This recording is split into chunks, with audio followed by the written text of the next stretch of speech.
I remember that morning like it was burned into the back of my mind.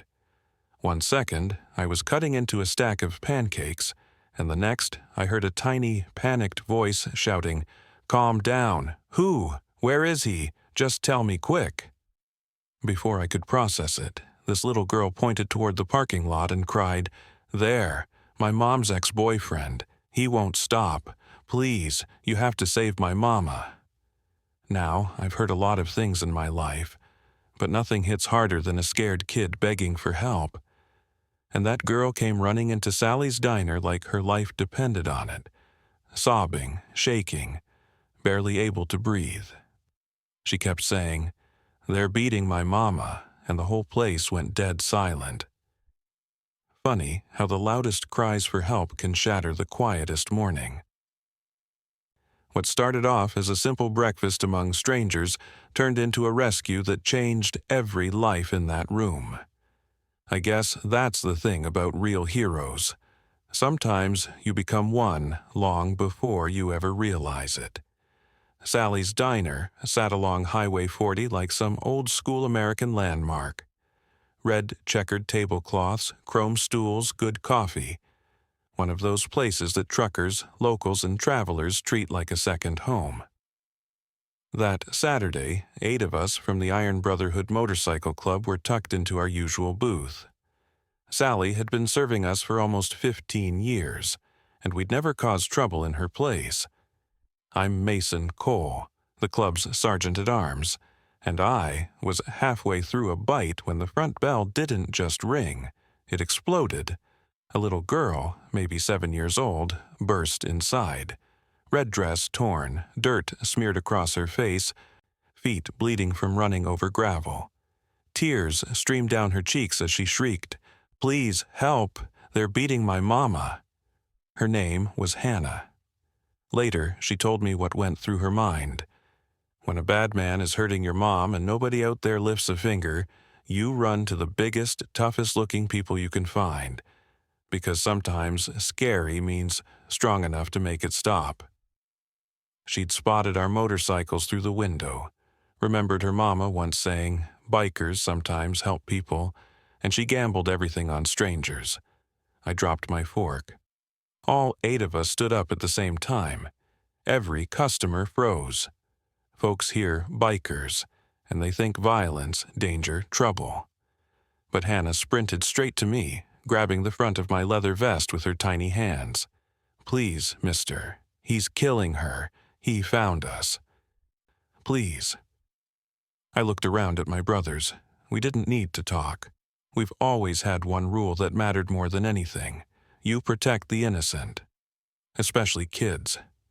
"Show us," I said as we moved. 9:35 a.m. The parking lot. When we reached the lot, we found her mother, Carla Matthews, crumpled between 2 cars while a man twice her size rained punches down on her.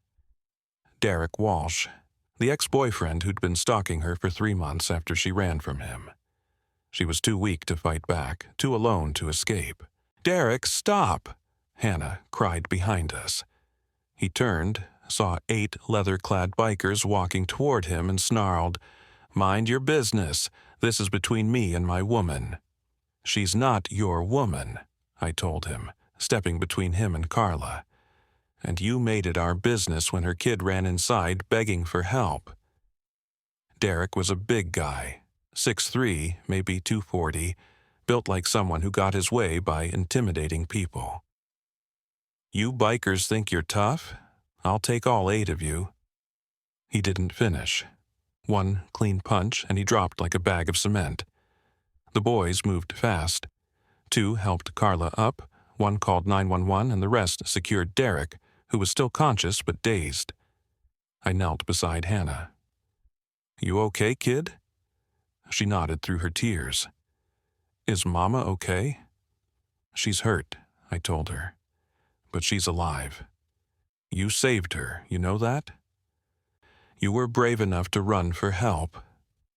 9:38 a.m. First aid. Carla was conscious, but just barely. One eye swelling shut, lips bleeding, ribs cracked. She looked like she'd been fighting for her life for a long time. We grabbed napkins and clean towels from the diner, trying to stop the bleeding and keep her awake. "Mama," Hannah whispered, grabbing her hand. "I'm here," Carla managed. "I'm right here." She looked up at me with the one eye she could still open. "Thank you. He would have killed me." "Don't think about that," I told her. "Just stay awake until the ambulance gets here." 9:42 a.m. Police arrive. Sheriff Tom Bradley rolled in with sirens blaring, followed by paramedics. He knew us well. Charity rides, toy drives. We'd never been trouble. "What happened?" he asked. "Little girl ran in screaming for help," I told him. "We found her mom in the parking lot getting beaten. Attackers restrained over there." Bradley recognized him instantly. Derek Walsh, restraining order violations, stalking charges. Carla pressed charges twice. He kept finding her. "Well," I said quietly, "not this time, and now he's got 8 witnesses." Paramedics loaded Carla onto a stretcher. Hannah crawled in next to her and didn't let go. "Mister," she whispered to me before they shut the doors, "will you come check on us?" I nodded. "Promise, kid, we'll make sure you're both safe." Hospital. Day 1. That evening, I went to the hospital with 2 of my brothers. Carla was asleep with Hannah curled right beside her. First, peaceful rest. Either of them had gotten in who knows how long. A nurse approached us quietly. "You, the bikers who saved her?" "We helped," I said. "Never liked the word hero." "She told me everything," the nurse said. "That man hunted her for months. She moved towns, changed jobs. He always found her. If that little girl hadn't reached you—" "She did," I said. "That's what matters." When Carla woke up, she cried again, not from pain, but relief. "I don't know how to thank you," she said. "We have nothing. I'm broke from running. I don't even know where we'll go now. He knows every shelter, every friend." I looked at my brothers. "We'll figure something out. Nobody's hurting you or Hannah again." Day 2, club meeting. Next day, we called an emergency club meeting. 20 riders showed up. Word travels fast. "Carla Matthews and her daughter need protection," I told them. "Her ex is in jail now, but he'll post bail. She's got no money, nowhere safe, nobody left." Bull, our president, a tough old Vietnam vet, asked, "What are you proposing?" "Club protection," I said. "We put her somewhere safe, give her security, help her get back on her feet." One member grumbled, "We're not a charity, Mason. We've got our own families." I didn't let that club member finish arguing. "That little girl ran to us for help," I said, cutting him off. "She picked us when she had no one else in the world. We answered that call. We don't walk away now." Bull leaned back in his chair, thinking it over. "Our club had a code: protect the vulnerable, especially kids and women trying to escape men who treat them like property." After a long moment, he nodded. "Motion passes," he said. "Mason, your point on this. Handle logistics." Day 37, community response. The whole story blew up on local news. Every station ran some version of it.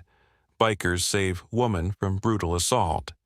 Security footage from the diner showed the exact moment Hannah burst through the door, our reaction, and the way we cared for Carla afterward. Suddenly, the story shifted.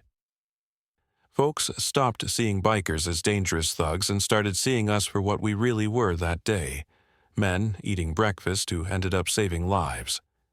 Sally, bless her heart, started a fundraiser jar at her diner. In a week, she'd raised 15 grand. Enough for first and last month's rent, a deposit and furniture for Carla and Hannah's fresh start. We found Carla a secure apartment across town, helped install extra locks, and gave her a list of emergency contacts. 20 bikers who'd drop everything to get there, if Derek or anyone else ever tried something again. And then there was Hannah. She made drawings for all of us, little crayon pictures of motorcycles and stick figure heroes. She gave mine to me personally, a big man in black helping a little girl in a red dress, with "thank you" written crooked across the top. I've been through wars, prisons, years on the road, but that picture? Yeah, it got me right in the chest. "This one's going on my fridge, kid," I told her. Week 2, Derek's bail. We knew Derek would make bail, and sure enough, he did. But when he tried to track down Carla, he hit wall after wall. New apartment in a building he couldn't access, new job at a business owned by one of our members' security systems he had no way around. And the biggest deterrent: 40 bikers willing to put themselves between him and Carla. He even filed a complaint claiming we were harassing him. Sheriff Bradley practically laughed out loud. "You beat a woman senseless in a parking lot," Bradley told him. "The bikers stopped you. That's not harassment, that's civic duty." Within a month, Derek skipped town. Last anyone heard, he was 2 states away, finally realizing Carla wasn't someone he could touch anymore. Week 4, a new beginning. Carla got a job waitressing at Sally's Diner, the same place her rescue began. Sally respected her strength and made sure she had flexible hours so Hannah's school schedule stayed steady. Hannah started 2nd grade near their new home. We escorted her on her first day, not as an intimidation show, just 8 bikes rolling beside her like a moving shield that told the world, "This kid is protected." The other kids thought it was the coolest thing they'd ever seen. Hannah walked in with a grin wider than the handlebars on my Harley. Month 2, Derek returns. Then, one night around 11 p.m., Sheriff Bradley called me. "Mason, Derek's back, spotted at a gas station 10 miles from Carla's place. He's off-grid, no phone, no cards, we're trying to track him." My stomach dropped. "He's coming for them," I said. "We'll patrol the building," Bradley offered. "Not enough." I hung up and called the brothers. Within minutes, 20 bikes thundered through the night toward Carla's apartment. She and Hannah were unharmed, but terrified. "He won't stop," Carla whispered. "He told me once if he couldn't have me, nobody could. He meant it." Hannah clung to her mom, that same brave kid from the diner now, shaking like a leaf. 11:30 p.m. The watch. We set up a full perimeter, 4 men outside her door, 4 patrolling the parking lot, the rest riding slow circles around the neighborhood. We kept our eyes peeled for Derek's truck, a black F-150 with Montana plates. Midnight passed, then 1 a.m., then 2. At 2:37 a.m., the radio crackled. "Target spotted, moving down the side street, lights off." I directed everyone into position. We boxed the area, 4 at the entrance, 4 covering exits, the rest tightening a net around Derek. He parked 2 blocks out and approached on foot. He was carrying something. As he got closer, I saw it clearly, a crowbar and a container of gasoline. He wasn't just here to break in. He was planning to burn them alive. 2:45 a.m., the intervention. I stepped into his path with 7 of my brothers behind me. "Derek Walsh," I said. "Stop right there." He froze, then smirked. "You can't be here forever. I'll wait. I'm patient." "You're not waiting anywhere," I told him. "You're leaving tonight for good." "What?" he sneered. "You'll beat me up? Call the cops? I've been beaten and arrested before. Doesn't change anything. She's mine." "She was never yours," I said. "And you just walked up to her building with gasoline and a crowbar. That's attempted arson, attempted murder, multiple felonies." Right on cue, Sheriff Bradley rolled in with lights off and the tactical units pouring out of the cars. "Drop the crowbar and the gas," Bradley ordered. Derek looked around. 8 bikers, 4 armed officers, nowhere to run. He finally dropped both items, but the look in his eyes promised he'd hurt her if he ever got another chance. "This isn't over," he growled. "Yeah," I said quietly, "it is." 2:50 a.m. The arrest. He was arrested on the spot: stalking, attempted arson, attempted murder, violation of restraining orders, possession of weapons. This time, there was no bail, and the judge, a survivor of domestic violence herself, threw the book at him. 10 years minimum, federal prison, out of state, no early release. When I told Carla the next morning, her legs buckled from sheer relief. Hannah heard the news and asked, "Is the bad man gone forever?" "Forever," I told her, and I meant it. Month 3, healing without Derek hovering over their lives, Carla and Hannah finally started to heal. Carla joined a therapy program run by a nonprofit our club supported. Hannah attended a kids group for children who'd lived through domestic violence. Bit by bit, they learned what life felt like without fear. We didn't smother them. We checked in weekly, provided security when needed, but gave them space to rebuild. This wasn't about making them dependent on us. It was about giving them enough safety to stand on their own. Month 4, becoming part of the community. Sally's Diner became a second home for them. Truckers, locals, and even rough old bikers treated them like family. People tipped Carla generously, not out of pity, but respect. Life got real simple and real meaningful after everything settled down. Folks at Sally's Diner treated Carla and Hannah like they'd always belonged there. No judgment, no whispers, no sideways looks, just kindness, pure and simple. Hannah would slide into the back booth after school, spread her homework out, and get to work while Carla served tables. And us bikers, well, we became her unofficial tutoring squad. One of the brothers would help her with math. Another would tell a cleaned-up version of some long road story, and I'd explain motorcycles in the most kid-friendly way I could think of. Then, one Saturday, she hit me with a question I wasn't expecting. "Mr. Mason, can girls be bikers too?" I didn't hesitate. "Absolutely. Some of the toughest riders I've ever met are women." Her whole face lit up like sunrise. "When I grow up, I want to be a biker who helps people, just like you." And I swear, something in my chest shifted. I'd been living life fenced in by leather, chrome, and loyalty for so long that I forgot what purpose outside the club felt like. That little girl reminded me. Saving a life was one thing. Giving a kid hope? That hit different. Month 6, the ceremony. We decided to organize a fundraiser ride. Every dollar went toward domestic violence shelters and legal support for survivors. We expected a decent turnout, maybe 100 riders. Instead, 500 bikers from 3 states rolled into town, the engines roaring like thunder rolling across the plains. The ride raised $75,000. Afterward, we held a ceremony. Carla stepped up to speak. It was her first time talking publicly about what happened. "6 months ago," she said, "my daughter ran into a diner begging strangers for help. Those strangers, these bikers, didn't hesitate. They saved my life. They protected my daughter. They gave us a chance to rebuild." Her voice cracked when she looked at me and the brothers.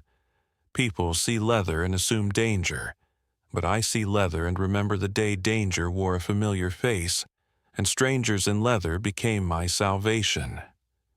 Then Hannah stepped forward, holding a large frame almost as big as she was. She'd taken the simple crayon drawing she made months earlier and turned it into a detailed painting. 8 bikers formed a protective circle around a woman and child, standing like shields against darkness. At the top, in her careful handwriting, she'd painted, "Sometimes heroes ride Harleys." She handed it to me. "For your clubhouse," she said, "so everybody remembers." The whole crowd, bikers, survivors, townsfolk, burst into applause. I knelt down, took the painting, and pulled her into a hug.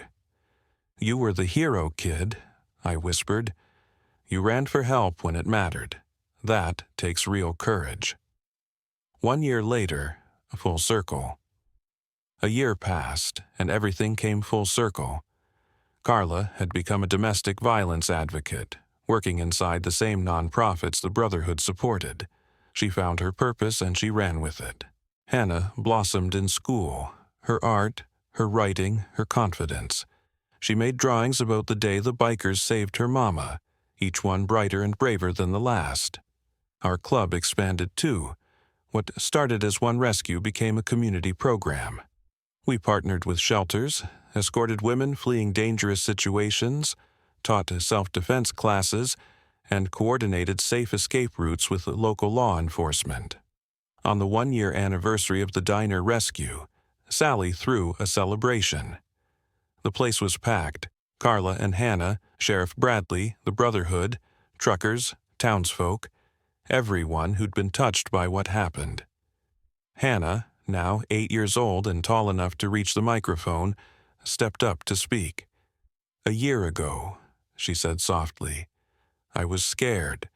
I ran into this diner crying. I didn't know if anyone would help, but Mr. Shockham, Mason and his friends did. They taught me that family isn't just blood, it's who shows up when you need them." Then she turned and looked right at me. "Thank you for showing up." Her words echoed like déjà vu of that first morning, how a quiet breakfast turned into a moment that changed all our lives. Proof that sometimes a cry for help interrupts the calm for a reason, because somebody has to answer. Her artwork hung proudly in the Iron Brotherhood Clubhouse, a daily reminder that our mission wasn't just rides and chrome. It was protection, compassion, showing up. Over time, our domestic violence protection program became a model across the country. Law enforcement, shelters, and community groups partnered with us to help women and kids escape danger. And somehow, never in my wildest dreams did I expect this, I became an advocate myself, speaking at events about stepping up, breaking stereotypes, and doing the right thing. I always ended with the same line: "We're all capable of being heroes. You just have to answer when someone asks for help." Carla rebuilt her entire life. New career, new home, safe daughter, future bright. Derek stayed right where he belonged, federal prison. His appeal was denied. His threat ended permanently. Years later, at Hannah's high school graduation, I sat in the front row beside Carla. Hannah, valedictorian, ended her speech with a line that brought the whole place to tears. "Heroes don't always wear capes. Sometimes they wear leather, and answer when a little girl in a red dress asks them to save her mama." The photo from that morning, Hannah running barefoot into Sally's diner, became an iconic image in town. A symbol of courage, community, and unexpected heroism. And every time I see it, I remember the truth I learned that day. You never know when a quiet morning will turn you into somebody's hero.